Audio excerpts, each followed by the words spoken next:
Hey, our listeners around the world, and then you have in Komo, now in Koma, you have talk about the NDC manifesto, which was just presented, and then the background meaning about to train Komo, will be a munina munemono.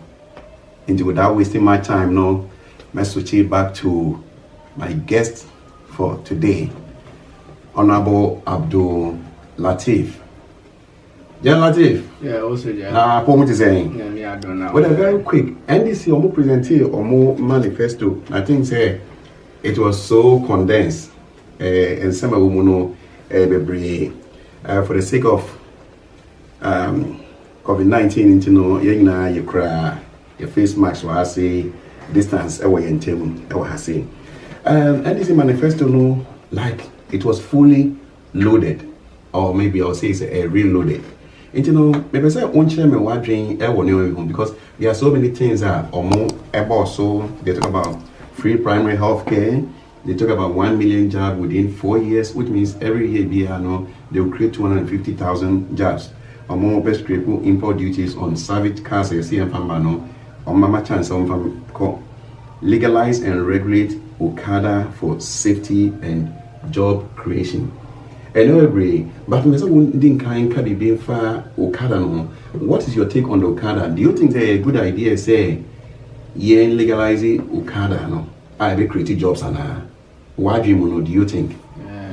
Once again, let's say for this opportunity to deliberate on issues about Ghana, specific concerning the NDC's manifesto, which was recently launched, and as you indicated, a lot of informations were presented as the manifesto, and it's been called, or they call it, the People's Manifesto. And the question is, does it really reflect as the People's Manifesto? I would say to some extent, or it do, or it does, in the sense that there are certain social interventions. Once we talk about the people, meaning we're talking about social policies that will go a long way to benefit the people. And if you look at some of the things that they made mention of, like giving 50% or absorbing 50% of teaching. Okay. Bane Okada na said Usikaya. Honestly, when this issue came up, I'm one person, I said, me in particular, no, my subscriber said it was a laudable appeal from the camp of the NDC headed by the presidential candidate, which is former President Mahama. And we had a lot of people had a different view with regards to the legalization of Okada. No? But some of us felt, say, the market was there, and despite challenges now, a war with effective regulation, it could be one of the driving force of the economy, in the sense it will serve as job opportunity for the less privileged that want to opt for that business, and I say trade, as source of livelihood. Indeed, a ban say also be legalized, honestly, made me support trade. Now, other people and others felt say it wasn't appropriate, but as we speak now, I'm vindicated. Equally, those who felt say it was good decision to legalize Okada. Why? Because MPP or the leadership of the current administration headed by President Akufo-Addo that used or claimed earlier on say it was a visionless approach, or former President Mahama even conceiving that idea, and it means he lacks vision to be able to come out with policies that could help push the economy or help the people. But as we speak now, NPP too have embraced or welcomed the idea to the extent that saying they've done a lot of consultation into it, so they also consider legalizing it. I would say this last minute approach is as a result of sensing danger as in people, or as in the people in that industry the operators of like that the Tom, industry. like the Tom apps ma. Yeah, and the people in that Okada business have really rallied behind NDC, and we know election affairs all about numbers, and NPP being the party in power doesn't also want to lose those numbers. So at least it serves them right for them to say, it's a good thing to them in order not to lose the numbers by saying they also embrace regulating it or putting it into effect. So I would say it's been a done affair. But I'll give credit to former President Mahama for standing his authority despite the humiliation or the name calling. From the day that the announcement was made, he still stood his ground, indicated that he was committed to legalizing it. And when you say effective regulation, what do you mean? Yeah, I mean, there should be, we shouldn't just say we are legalizing it for the mere fact that the people who are in that business want it legalized. No, the interest of Ghana comes first before any individual interest or group of people's interest. So by effective legalization or regulation, I mean anybody who is supposed to opt for that trade should be at least an average or a minimum of 18 years old, somebody who is of sound mind. Aside that, there should be measures like drug test to be able to tell this person or that person is not on drugs, because he's going to be endangering the safety or lives of the customers or people who will be patronizing the service. So once you're able to subject the person to undergo drug test, you are able to fish out people who are on drugs, who will not be good in being in the Okada business. So that should be something that we have to look at. And another area which I don't know whether we'll have the system in place to be able to introduce it, which is what we call a ticket system that we have in the US. When you violate the traffic laws, any of the traffic laws, you are being ticketed or asked to pay a certain fine. I know we have a fine system. Ours is not like the ticket system. Ours you have to go through the court system. So that should also be intensified. By that, people who are in that business will know they are not just in it because the government of the day wanted to win vote, and for that matter they can do anything and get away with it. I think those measures, when put in place, will be able to regulate the industry and there will be smooth running of the business. But if we just go ahead and legalize it just because the party wants votes, we might be endangering lives. Yeah. So I think that we can stand on authority to say it can become something like copy and paste, because when you look at the US here, if those people doing commercial driving, you first have to have a commercial driver's license. Yeah. You have to do a drug test. You have to do a background check so that they know that you have a sound mind. They know you're not doing drugs. Then once you get points on your license, like 10 points, your license is taken away from you.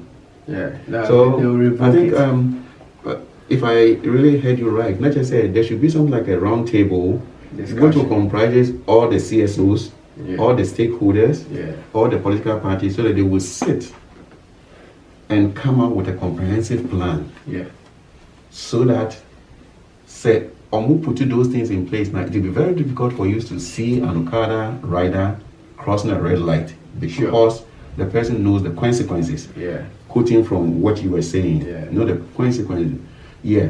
And maybe say it's very laudable, and I think Ghanaians has really embraced it, because I was reading a post and people were disagreeing with the Okada issue. But you see, I think that people are in the States, they've traveled, so they are okay. So they don't see to it say, hey, Obi or Ghana, that person, has finished college, Okra degree, first degree, or even masters, and still you can't get a job. Yeah, and what I have to add is this whole issue, we need to look at it thoroughly. Not from a political point of not view. From a political from a neutral point of view. A biased point of view.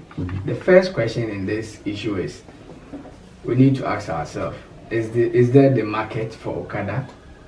I believe we all know yes, because people do patronize it. And due to the traffic congestion. And due to the situation that is, particularly the traffic situation, how congested the traffic is, the nature of our road, even though there are ongoing projects that in future, subsequently, the traffic situation will ease up. And I think all things being equal, the demand for Okada will not be as great as it is today in coming years. We all know there are ongoing projects like Pokwasi Interchange, for instance. So all things being equal, when such projects are done, I'm making reference to Accra, when such projects are done, all things being equal, the demand will not be as much as it is today, based on demand and supply analysis. As we speak now, because of certain projects or the constructions, that makes it very difficult for people to maneuver or get away. That is why there may be the option to ride on Okada. So once the market is there and people are patronizing, it makes sense to regulate the industry and make sure at least, even if it's 1 cedis each, that government is getting from every Okada operator.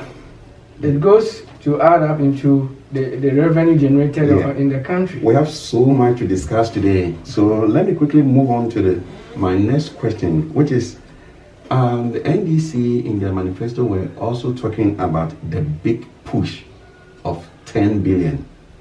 And people were sending me questions, where are they going to get that 10 billion, etc., etc. And someone was making a reference that during the presidency of J.J. Rawlings, he established or instituted the Get Fund. And the Get Fund was something that they were using for infrastructure. The next president came, Kufuor came, was still enjoying the Get Fund.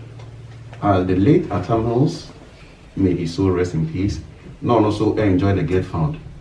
When the Mahama administration came, they were also enjoying the Get Fund, which I think people were saying the NPP were against it. But when the new administration took over, they went in for a Chinese loan of 1.5 billion with a collateral of almost about 15 years. And people were questioning, saying no many 10 billion. No. Then I think Sami Jemfi was talking about the Azim Bank or Mostar so they know how to do it. And also know, what is your take on the 10 million? With the issue of, is it 10 million? 10 billion. 10 billion cedis or? It was dollars, in Ghana we talk about dollars. Honestly, such kind of discussions or such kind of figures, we know, even if it's 100 billion that Ghana intends to borrow, even though that will be adding up to our debt stock, we have what it takes to secure the loan. A country securing a loan will be different from an individual securing the loan. So the variables may not be similar. But what we should be looking at in this instance is, we don't always generate income or generate surplus monies by borrowing. When you tighten up your expenditure by doing away with certain expenditures that you feel are not as pressing on your scale of preference, it helps you to save monies. So the extra monies that you'll be saving without even borrowing goes to add up to whatever you intend to borrow. I hope you get the math. So with the NDC, as they have proposed, they can use the nation as collateral, just as the sitting administration did through the cyanohydro deal that relates to the bauxite. Yes. So likewise, the NDC can also use a specific resource that we have. Let me ask you a question before we read with you. Talking about this bauxite issue, no. Yeah. I think there was an issue in the past administration. Say they were going to, they were trying to sell almost about 80% to Ibrahim Mahama, alleged. Yeah. And they cancelled it. And now they have gone for loan from outside. Do you think, say, Ghana no say what properties and now what those bauxite, manganese, cocoa, do you think that it's good for you to give to a Ghanaian to manage it? And now say, would demand loan, demand foreigner. And those when they come, on say they don't pay taxes. And Sikomuni in answer no, like when the Chinese give you loan, the loan that is given to you, there are strings attached to it. Yeah. Because loan that they are overpopulated and they always want to dump people in different countries. And contract near the Mawa, they are coming with their people. Yeah. That has always been the strategy. Do you think there's a bauxite issue now? Was it the right decision? On the issue of the bauxite Omanpenida President John Dramani Mahama or the man, a brother who happens to be Ibrahim Mahama. Maybe we have to look at it critically and say, did Ibrahim Mahama follow the due process? That is where we have to look at and place so much emphasis to. So when follow due process and a secure deal now, then it tends to be fishy or doubtful. But so what seems a secure contract, on in as expected manner, I think say we should even applaud him being a Ghanaian. Say what he had a secure deal, No, maybe so I'll say, so you can say nepotism, so just for our listeners, you can nepotism. Yeah. And also, saying that was no dream as being the president and someone being your brother. Yeah. On this is just as said the okay, it's drawing us closer to the Japan deal, though we are not tackling this for now. Conflict of interest has always been a problem. Why? Because when you are related to someone, for instance, being a brother, a wife, a sister, and you are to work in the same workplace or environment, or for you are to give the person a contract, you turn up or you may end up giving it to the person without following the due process, and not based on merit. Yeah, not based on merit, and in most often or at times too. After having given the contract by following the due process, should the person err or goes contrary to the agreement, it becomes a problem to punish the person either by cancelling the contract or withdrawing the contract. So that is why it's always advisable to deal with people that you are not related to in order not to find yourself in such circumstance. But the issue that we need to look deep is, we first have to look at it as the people or the potential bidders that came on board bidding along Ibrahim Mahama. Do they have what it takes to do the job? If they do have what it takes to do the job and can even do it better, in that case we can conclude by saying there was some element of nepotism. Okay. But until we do that, we can't just sit down and say, oh, it was given based on nepotism. Even though any school of thought that believes in that, you can't question it because the person is related to the president. A lot has to go into this before we can draw a conclusion. For instance, had they not, I'm just tipping with a gist about this Ejapa. Ejapa deal is now one of the heated discussion because the people or the parties involved are closer to the president. For instance, Gabi Asare Ochodakon and Osafo Mafo, the finance minister, and Osafo Mafo's son. So in this case, even before any discussion, you could just conclude that they ended up winning the contract because they are connected or related to the president. But we need, not based on merit. You can't fault anybody who goes by that tangent. But what we have to look at it as a bigger picture is, do they really have what it takes to manage the royalties deal that they were giving the contract, had it not been the alleged information that we're getting that the deal is such that no government can ever question it and look deep or revoke the arrangement or cancel or suspend the arrangement, I don't think the issue would have escalated to where it's gotten to. Meaning there hasn't been enough transparency, and we know how important transparency is. We'll leave that for now and deal with that at a time. Yeah, next question. Internet, Emra, what you say? Ghana enya oil no? Were you happy? Say Ghana enya oil? Oh yeah, maybe yes and no. Oh yeah, as a Ghanaian, I was very happy. Yeah. I know number two no. Ghana enya oil no. I think they among the institute that found every year you discuss I think that's what we call the Heritage Fund. The Heritage Fund. I think so. That was true under Mills era. I hope I had the figure right. I think that's our Heritage Fund national. Oh, the name right. They use part of the money for the free senior high school. Yeah.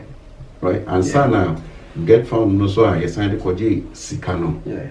It gives you the opportunity to say every year money is placed in that fund. Yeah. It's true or not? It's true. Yeah, it's true. Okay. Into my next point is say a Japano say you can say the Japano to stock market. Yeah, I think a Japano. Because Japan the reason one can maybe prefers the Japano better or no. There's a lot that has to go into it. Okay. I think especially that pedazo. A Japan detail. Okay. Yeah, so the listeners better yeah. Because then I'm going to be because say so with the paddy, not the no what do you call for 10-15 years. Sometimes in Sika when you're no because a previous years gold Ghana percentage of the first year they had almost about 100 million. The second year they had like 250 million. The third year 250 million. And then so when you got Jibusia of 500 million. But some we'll leave that for maybe the appropriate time. Then we can go deep into it. Our listeners will get a better understanding of it. It's kind of condensed. It's been epitomized. By so you try to make it more ideal. Yeah. And I think the NDC manifesto Nipa Bebre can say the money involved too much, but according to Sami Jemfi and Sam Jonah. Ningo Pram MP. All your presentation on Sam George. Or can it be say, deal no, again in no be sika. Because on making references say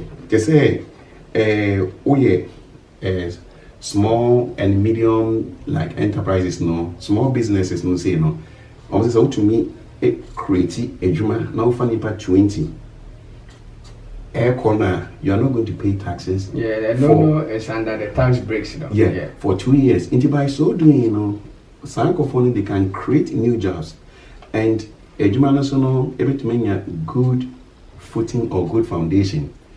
And I say, the medium business or also, I think that this current administration can say they will give them a tax break because they are paying like 25%. I want to be the person leading NDC is no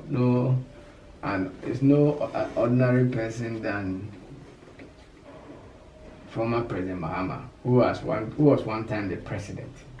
So I hope he really went or did a lot of investigation or research into what the NDC is offering Ghanaians, because this is not the time for him to come and say, I never knew this was the reality on the ground. We all know the sort of promises that MPP did prior to 2016 general election, and for that, based on that, they had the support of Ghanaians.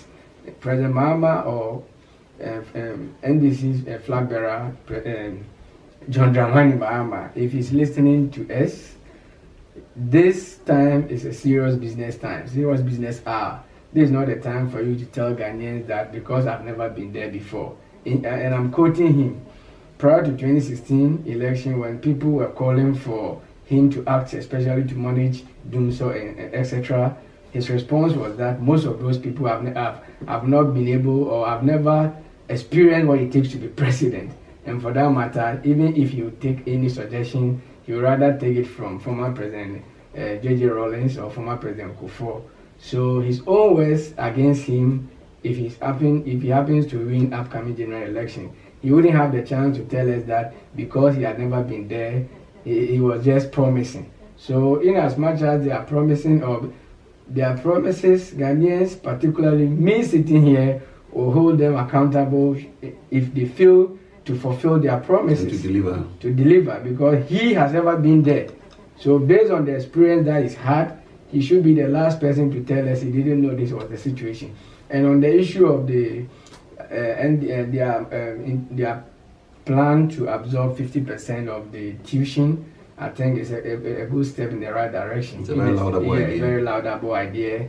At least it will easing the burden on parents who are taking care of those kids.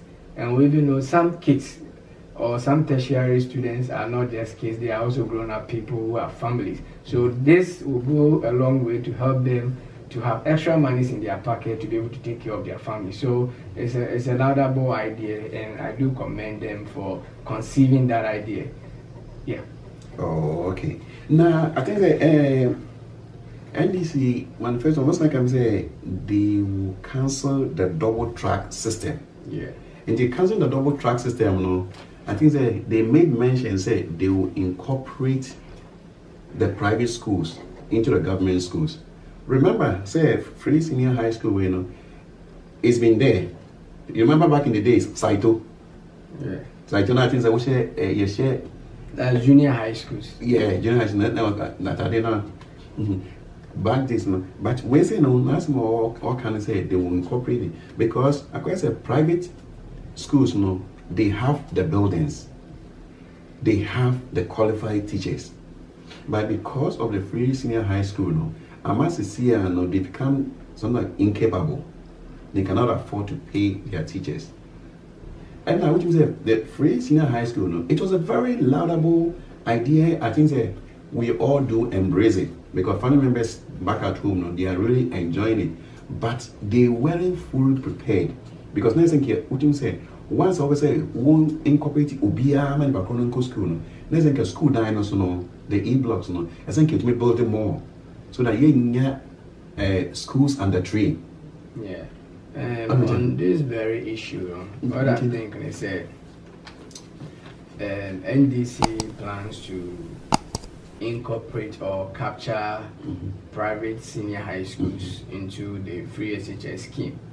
It's a laudable idea. I mean, just for one part, we can natural because according to NDC, the public school, no, and a government school, no, and the same scanner soon get private school, no. Yeah. Say 1,002, the same 1,002 will be given to them. And you know, yeah, continue with the flow. On the issue of the private schools, like I said, it's a good idea, and I think that will help ease or even put a stop to the double track system. And I want to use this platform to tell our listeners that per the research that I have done, and I entreat everyone to do same, at least to be able to put me on checks.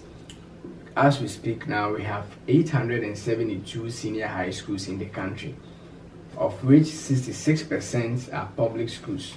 The 66% is around 595 thereabout, and we have the rest being private senior high school, which is around 296 thereabout. So imagine if all these 296 private secondary schools are to be captured under the free SHS policy, I think it will go a long way, or it will help either stop the double track system or minimize the challenges that we're going through as a result of the free SHS. And why should we also even think about bringing them on board? I want to say this. I quite remember during the time of former President Kufuor, his usual crusade was the private sector is the engine of growth. Yeah. And no two ways about that. As we sit here in the United States, if we want to be fair or sincere to ourselves, how many of us are working in the public sector? Majority of us are in the private sector. That is why there's that statement that private sector is the engine of growth. And luckily for us, we have a challenge at hand. The challenge is the double track system, which others call traffic light system, where students will go and others have to take over or also go, come home. The back and forth, in the nutshell, is the back and forth, which is a new thing altogether in our education system. So I think should the NDC come into power, recognize the private institutions, it will help ease the pressure. And aside easing the pressure of the double track system, it's going to give sustainable employment or jobs to people working in the private schools. Or else, most of these private schools, if they don't take care, they will be compelled to fold up. I mean, their businesses will collapse. I heard of there's this story about Mr. Osechi Mensah, where is quoting Article 25, Clause 2 of the 1992 Constitution, indicating that it's unconstitutional for former President Mahama to even talk about bringing on board the private schools. So when I saw the story, I asked myself, laws are made to be amended. Yeah. So if there's the need, let's say it's even unconstitutional, if there's the need for us to amend the Constitution and bring on board the private sector or private schools, I don't think it's a bad idea. For instance, once it's going to benefit, benefit the people. The owners of these private institutions are also Ghanaians. It's the same about it's even I think it's even the same about the Okada issue. Yeah, aside even that, a typical scenario is the health insurance. We all know the health insurance, and that under the health insurance policy, private hospitals are also allowed to participate. Exactly. So once private hospitals are allowed to participate in the health insurance, I don't see any big deal with allowing private senior high schools to partake or participate in the program. What we should be thinking about is how do we do away with the double track system and make sure we get our students get quality time in school. That is, us in getting direct contact with teachers to be able to finish the syllabus on time. It has always been a challenge when it comes to having enough time with students. So the work, I was like, when you talk about amendment, the anytime where amendment is to improve, because say 20 years ago, now facing the 21st century, there's modernization and advancement. And let me chip in here, even the Article 25, Clause 2, that Honorable said, Chairman Samunsu, that's one of the longest serving MPs, Swami MPs, is talking about. If you look at the clause or the constitutional provision, it spells out how a private school will be established. It doesn't talk about being financed. We understand it doesn't talk about being financed. But like I said earlier, so it was not really detailed. Yeah, it was not really detailed. Yeah. Okay. So let's move on to the next question. NDC can say they will fight corruption. I almost say Operation Sting. They will fight corruption. Yeah. Well, I would say it will be one of their biggest challenge when should they win power, because we all saw how most of their workers or most of the people in government during NDC's regime handled their stewardship or did things. So we hope this is not going to be a mere manifesto or campaign promise to win power. Ghanaians today are more discerning than before, or as compared to before. So if you make any promise, especially when it comes to fighting corruption, we know most or major problem on the continent has to do with corruption. I'm not trying to say in the western part of the world, corruption doesn't go on. It does as well. But compared to our part of the world, when you do it here, it's easy for you to be arrested, or it's easy for the mess to be identified and, if possible, get punished compared to our part of the world. And most politicians, as we know in our part of the world, because of the influence that they do have, it makes it very impossible for them to get punished. So I hope this promise of fighting corruption, to have ever been a president before, he's learned his lessons and he knows the approach that he intends to do. If he comes and he doesn't fulfill that promise, though it might be his last time to contest, NDC will struggle to win power in subsequent time because they're going to be voted based on their immediate past performance. Yeah. And I think corruption, like I said, you can define corruption and say you cannot really prevent corruption, but you can always control corruption to the minimum. Yeah, and because obi wa na you say yeah, obey bone no we dey na obey. And there's this saying by the senior minister, Mr. Honorable Osafo, that was and he says corruption is not necessarily money exchanging hands. He said even coming to work late, it also amounts to corruption. So when we talk about corruption, it's not necessarily about money exchanging hands as indicated by the honorable senior minister, Mr. Osafo, and I do agree with him. It has to do with discipline, doing the right thing at the right time, just as making sure if the payment is supposed to be made, the amount involved or the exact amount should be made. We shouldn't either understate the value or overstate the value. In one way or other, somebody might benefit in a dubious manner. Yeah. But don't you think, say, in the US, the word corruption, they've polished it. They will call it lobbying. Because when you are lobbying, okay? Yeah.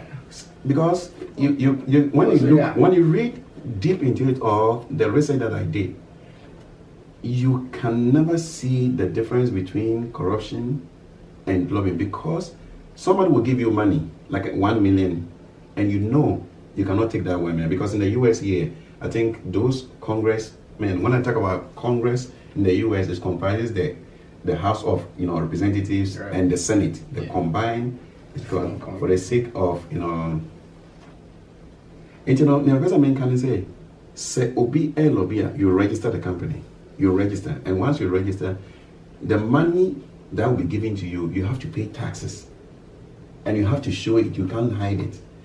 And don't you think say bia no one so be the security amount?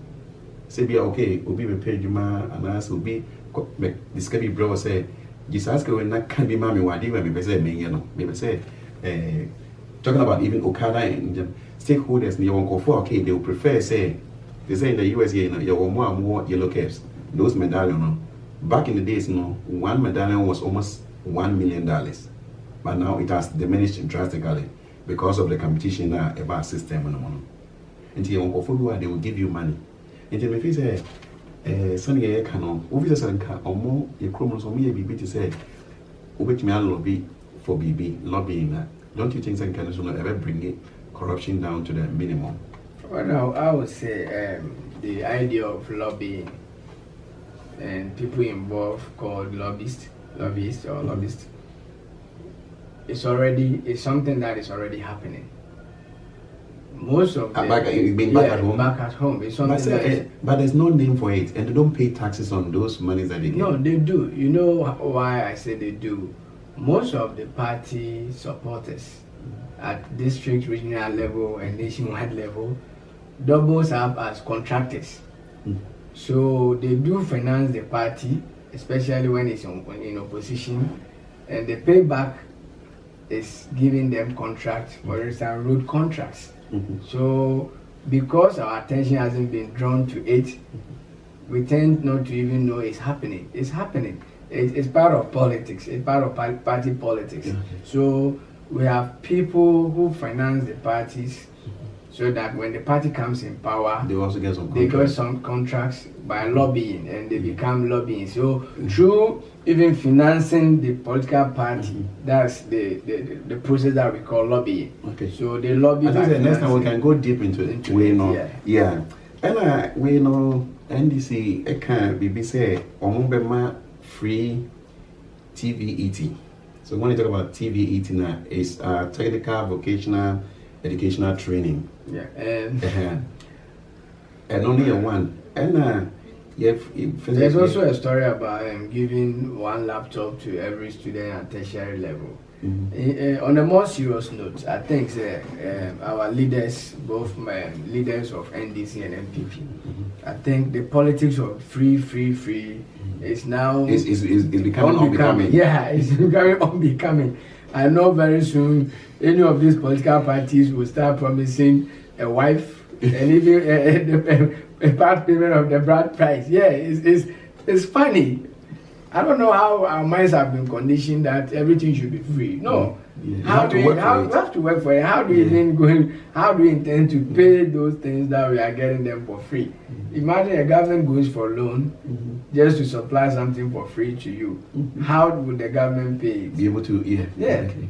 That is a serious thing. Yeah. So I want to call on the leadership of various political parties, at least if they should rather go by giving subsidy, just as NDC is proposing a subsidy for 50% in tuition. But to say free things, that is serious. And also paying we know there's this usual adage of saying that there's nothing like free lunch in America. Exactly. It's not limited in America. Everywhere there's nothing like free lunch and free lunch. So we have to put that at the back of our minds. The more free things we are demanding from a government, indirectly that government will struggle to perform. Okay. No, can people say assemblymen also know when they are able to win the election, they will start giving them some allowances, assemblymen. Do you agree with that notion? Yeah, I do agree 100%. Why? Because why say before they were not giving? So they are working for free. They are not working for free. It is only doing sittings. When there's a sitting, allowance, they get allowances. So if you have a sitting for 3 months once, you get allowance for once. How do you take care of your family? The tradition of this assemblyman business, or the idea of the assemblyman back in the days, it was just it was like a voluntary service. So the community. For how long? No, for a duration. It was based on voluntary service to community. Yeah. But as times I do agree with you. I'm not disputing the fact. I really do agree with you. But I know someone who has been there for the past 15 years. Yeah, the reason why he's been there for the past 15 years, even though the person is not getting fixed salaries, he gets under the table. No, not the under the table. He gets what we call the network. Based on the network that he is able to establish with the party in power or the assembly that he works with, is privileged, or he gets opportunity to get certain benefits that are also related to the job done, but not salaries. No, we know for a fact nobody will engage himself in something that is not benefiting one way or the other. But what I'm seeing now, the idea to get them paid is a way of streamlining the activity. Streamlining the activity, recognize them, and also get them duly recognized. Yeah, and what the president or what former President Mahama intends to do is, I learned in one of his quotes that they will be charged with the responsibility of getting database of the community based on birth and death database, so that one of there are so many things that they can do. Yeah, so one of their duties or the responsibility that they're going to be given in return for the payment that they're getting as salary is to be able to. So they're definitely going to work for it. Yeah, they're going to be charged with the responsibility of collecting data. That is birth and death data. And I think Ghanaians have really embraced it, because back in the days, they have to work under the MCAs, the municipal chief executives. You work under them. It is sometimes I want to do dream. Because someone has a walk one really year. They push on say and Papa Oh, sometimes now we talk about segregation, we talk about racism, but even among ourselves, so we so there's a PhD, pull him down. They try to bring it up. Into our final story, Sunny day era, I think say a year Kennedy in Japan, there was an issue that was really trending about say Okasawa on the net to TV, so now he was threatening a sitting judge. He was calling him names back and forth. Do you think say the judicial system now work Ghana is it working effectively? And because I think say you can't munti three asem. So I'm munti three asem. I say when you see say there was a host and a guest by here. They make unprintable, presentation that wasn't good. They did apologize for 2 good weeks. They still went to court, Supreme Court. They were fined 10,000 each, which is 100. And the judge that sat on the cases then was Madam Sophia Akuf. Sophia Akuf. No, I think she was part of it. Yeah, she was part of the team. Until they were fined 10,000, 3 of them. The radio station itself was fined 30,000, and I think say Omomoji Network said the boss himself also was charged, asked to pay 30,000. In total, they pay almost about 90,000, which is like 900 million, and they went to jail. But they followed the due process. They went to jail before they were pardoned, and people were also criticizing, say, the NDC running mate, he also signed a petition. Say, but people have forgotten. Say, back in the days, she used to work for Radio Gold. Until she was a presenter. Until when by so sure more archives in that Until more by I think she was just trying to,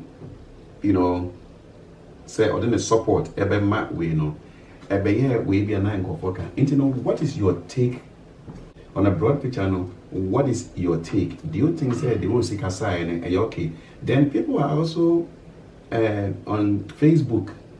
Ubi me following friend Marie Buedu. Also say it's so shocking. Say Imani is pleading on behalf of Kennedy in Japan. Say my good friend. So I say a rough my all and also a serious because there has been a banter between the two of them. So for unknown or say like or a crusader for him to come and sit down and be using those words, people think say he's just joking, and I say he is not being authentic. What is your take on it? Me moment if you say go from for the first time, and come emfa encheno. Don't trace the but next time but you being an independent and concerned citizen and also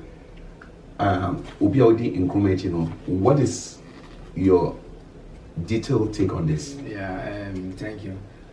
On this very issue, I'll begin by saying it's in one way or the other related to security situation, in the sense that threats have been made, insults have been made. Honorable Kennedy Japan MP for Asin, and this is not the first time that he's done that. He's found of doing most of these things on his Net2 TV and on Man FM. He's one person who speaks his mind, but forgetting that he is a leader, a legislator, that's an MP. His office falls under one arm of the government, that is the legislature. We have the judiciary, the legislature, and the executive. And in this case, the whole issue came up as a result of a land litigation problem that he had, and a judge made a judgment on it, or a ruling on it, and he felt he wasn't treated fairly, and for that matter, he got mad and overexpressed himself on TV. And if you are relating what he did to the Muntie 3 saga, I would say this is more serious compared to the Muntie 3 guys or the Muntie 3 saga, because he is a legislator, someone who helps to enact laws and make sure the laws are duly respected. So based on the Muntie 3 precedent, we should just do as they were done or as they were handled. The Constitution states it clearly that nobody is above the law. If Japan doesn't get punished, duly punished, just as the Muntie 3 guys were punished, indirectly it's going to be established that he's above the law. And once someone is above the law, meaning he can do anything and get away with it. I've heard of a story about him going on radio stations or one of the radio stations to ask for forgiveness by saying he has also forgiven the judge in question or the justices in question or the justices involved in the case. I think that still is not enough. He has to get punished, duly get punished. This is history repeating itself. The corporate just as forgiving the judge. Yeah, just as the Muntie 3 guys, that is, I've forgotten their names. Mugabe, Machin or so. Yeah. So just as they were punished, they are also Ghanaians. The same blood flows through their veins. And if you look at what our constitution, what the national anthem says, we are told to resist oppressors' rule. And when we say oppressors' rule, we are not limiting it to the colonial master. Any person, even if it's at family level, and there's that kind of oppression, you have to find a way to kick against it for the welfare of everybody. So we want the Supreme Court or the justices of our land to use Kennedy Japan as an example so that up and coming generation will learn from that, or else we should expect worse than what we've seen. It's going to be a bad legacy for people to emulate, and they will say at the end of the day, when Kennedy Japan did it, he was left off the hook. And I don't think President Akufo-Addo wants to be remembered as somebody who was protecting or who protected his people. We know how close he is with the president. There are times he sits on radio and say this or that. MPP leadership are careful, if not because of the respect that he has for President Akufo-Addo, he would have done the ABCD. So this is it's the biggest challenge to President Akufo-Addo and the leadership of MPP, who blasted former President Mahama for his contribution in opening up a petition to release the Muntie 3 guys. But I think because the former president wasn't above the law, he couldn't even use his executive powers to stop it, because the judiciary is a different body. Yeah, that's why I said we have three arms of the government, and they all work hand in hand. Exactly. So to incorporate each it's other. not even advisable for any of the arms of government to disrespect the other. So but quickly to interject, do you remember in 2017 there was an issue about two ladies and one man that way they were trading insult? Yeah. Can you explain that also? Yeah, and this was an incident that occurred at Makola Market, and so Makola Market in Accra. In Accra, Makola Market in Accra, the capital of Ghana. October May 25th, 2017. So that was a fight that broke up, and offensive or abusive words were used against one Madam Rabiatu Odonko. So they were just unprintable words. To just put a summary of what they said, that Mr. Lai and the other lady involved, who goes by the name Esther, they claim Madam Rabiatu normally comes to town or market without wearing underwear, and she was flirting around with burgers because her husband was not in town. and we know that statement amounts to defamation. And as part of being able to defamation or slander. Yes, slander, defamation or slander. Yeah. So because of the magnitude of the possible consequence, that is, there was the likelihood of her losing that statement destabilizing her marital home. So that was why she took the matter to court to seek for redress. And as part of the damages or compensation, the people involved were duly punished by an Accra Circuit Court judge who sat on the matter. It's one Emmanuel Asando. The last name escaped my mind. So the guy was given 6 months. Yeah, the guy who was behind the whole fight was given 6 months sentence, and Madam Esther, who only played a role of assisting him in that fight against Madam Radiata, was given 2 weeks. So in law, we know it's all about precedence. That is why before even a ruling is given, the judge in question handling the case will make a reference to an earlier judgment on the substantive issue. That is what we call precedence. So based on the precedence that we have, to me, if I was the judge, I don't think I'll waste time in letting Honorable Kennedy Aponah face the consequence, just as any other person will face the consequence. If not, we'll giving chance for an imbalanced society where others will feel they can do anything. Where the rich are treated differently, and the poor are treated differently, and that will end up destabilizing our system. I hope you've been hearing of this issue of Benin trending. It all has to do with young men or the youth embracing all forms of rituals just to make money. Because the society today, the society we live in today is all about material wealth. So if you don't even have money or you don't have material riches, you are not respected or recognized in society. So this scenario, and based on what Honorable Kennedy Aponah has done, if he doesn't get punished, it goes to emphasize that once you are powerful by having material wealth or riches, you can do anything and get away with it. I will call this, if he happens to go scot-free, I would say he has the president in his pocket. Just as Question Didi said, he had the president in his pocket. We don't want to believe Honorable Kennedy Aponah has the president in his pocket, just like immediate past GFA boss Question Antachi. I hope the justices in the case knows what is better, and we expect them to go by the rules of the game and come out with a laudable ruling. Yo, may I say, General Abdul Latif, that's a very great presentation. So, your final words? Yeah, my final words are always, or as usual, we're heading towards election, and I'm calling on each and every one of us, particularly my brothers in the Zongos, to assume the position of peace ambassadors. The era of people engaging in violence in the name of party supporting is gone.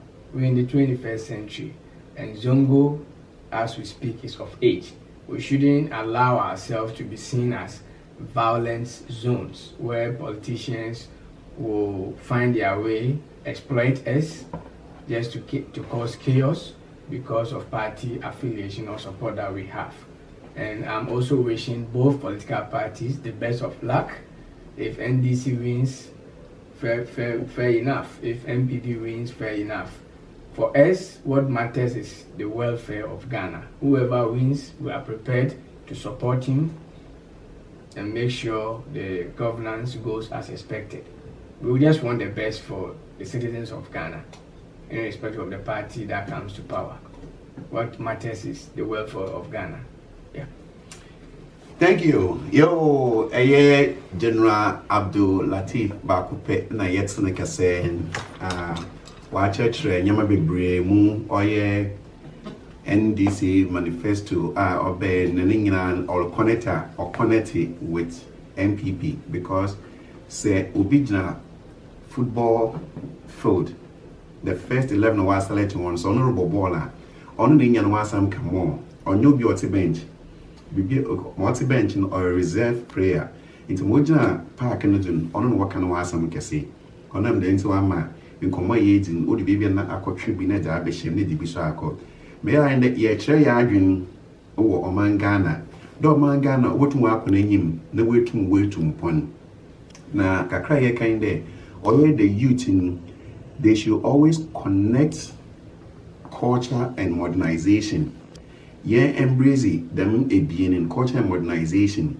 So what kwakoto aba, one konkoto aba no one kofi.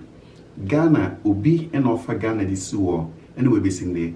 Onam asomdwe eno anyi enyija owo manemu. Onam de minti na obia to kwan oko Ghana.